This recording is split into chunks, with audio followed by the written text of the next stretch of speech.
क्या हुआ? होली का त्योहार रात के 12:30 बजे का समय है।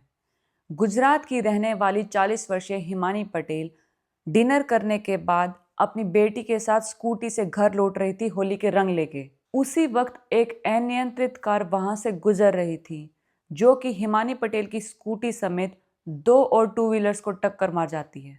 इस टक्कर में हिमानी पटेल अपनी जान गंवा देती है। हिमानी ने ये बात सपने में भी नहीं सोची होगी कि ये रात उसकी जिंदगी की आखिरी रात होने वाली है और उसके परिवार की जिंदगी से सारे रंग उड़ने वाले हैं। क्या हुआ था उस रात को और वो गाड़ी कौन चला रहा था, चलिए बताती हूँ। मैं हूँ ऋतु और आप देख रहे हैं ट्विस्टेड टेल्स बाय ऋतु राठी। ये केस है हिट एंड रन का। 13 मार्च की रात को रक्षित चौरसिया, जिसकी उम्र 20 साल है और वो यूपी के वाराणसी का रहने वाला है और गुजरात के वडोदरा में रह के अपनी लॉ की पढ़ाई पूरी कर रहा है और वो वहाँ वडोदरा के ही एक पीजी में रहता है। उस रात रक्षित अपने दोस्त प्रांशु चौहान के साथ होली खेल के ऋषिगढ़ से वापस निजामपुर जा रहा था। रक्षित चौरसिया अपने दोस्त प्रांशु चौहान की ब्लैक कलर की वॉक्सवैगन विट्रस कार चला रहा था और उस समय वो भांग के नशे में विधुत था। इस टाइम प्रांशु ने रक्षित को बहुत समझाने की कोशिश करी कि तू नशे में है, कार मत चला, लेकिन रक्षित ने प्रांशु की एक ना सुनी और स्टीयरिंग व्हील का कंट्रोल अपने हाथों में ले लिया। रक्षित चौरसिया नशे में बहुत ज्यादा धुत था और वो कार को 100 की स्पीड पे बार बार स्किड भी करवा रहा था। उसी वक्त हिमानी पटेल अपने घर के काम निपटाने के बाद, डिनर करने के बाद अपनी बेटी के साथ स्कूटी से होली के रंग लेके वापस अपने घर लौट रही थी।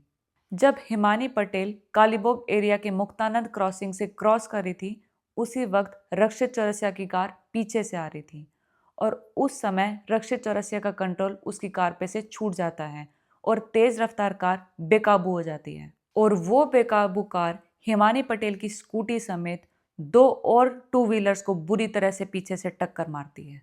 टक्कर इतनी भयानक थी कि हिमानी की ऑन द स्पॉट डेथ हो जाती है। वहीं उसकी बेटी समेत 7 और लोग दूर दूर जाके गिरते हैं और वो लोग बुरी तरह से घायल हो जाते हैं। देखते ही देखते वहां लोगों की भीड़ जमा हो जाती है, लेकिन रक्षित चौरसिया को अपने किए पे बिल्कुल भी पछतावा नहीं था कि उसकी गाड़ी की टक्कर से एक युवती की मौत हो गई। इन सब के बावजूद रक्षित कार से निकलता है और जोर जोर से चिल्लाने लगता है। पागल है साला। उधर करो उधर, मेरा कुछ नहीं है, वो चला रहा है। Another round, another round, another round, another round,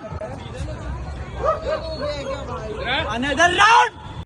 ये सब देख के गुस्साई भीड़ ने रक्षित पे हमला किया, उसके साथ मारपीट करी और रक्षित और उसके दोस्त प्रांशु को पुलिस के हवाले कर दिया। अगली सुबह 14 मार्च को रक्षित चौरसिया का जब नशा उतरा, तब उसने पुलिस को बताया कि उसने किसी भी प्रकार के ड्रग्स या अल्कोहल नहीं लिए हैं। जब वो लोग जा रहे थे तो सामने एक गड्ढा आ जाता है जिसके कारण उसकी गाड़ी के एयरबैग्स खुल गए और वो सामने का नहीं देख पाया और उसकी कार टकरा गई। हालांकि उसका ये मानना है कि उसे पछतावा है जो सब उसकी गाड़ी से हुआ। कि एक लोग की डेथ हो गई है और कुछ लोग इंजर्ड हैं और ऐसा दुख वुख मनाने का ऐसा कुछ नहीं सर। मैं सबसे पहले उनकी फैमिली से मिलना चाहूँगा क्योंकि मेरी गलती है। अगर वो चाहेंगे कि हालांकि एक्सीडेंट के तुरंत बाद पुलिस ने दोनों के ब्लड सैंपल ले लिए थे, लेकिन होली के कारण इन दोनों की ब्लड रिपोर्ट नहीं आई है, इसलिए वो दोनों फिलहाल पुलिस की गिरफ्त में ही हैं। ये केस है वडोदरा का हिट एंड रन केस। कैसे नशे में धुत एक कार सवार की टक्कर से कई फैमिलीज की जिंदगी खराब हो गई। आपको ये वीडियो अच्छी लगी हो तो मेरी वीडियो को लाइक, शेयर और कमेंट करना ना भूलें और ऐसी और स्टोरीज या केसेस को सुनने के लिए मेरे चैनल को सब्सक्राइब जरूर करें।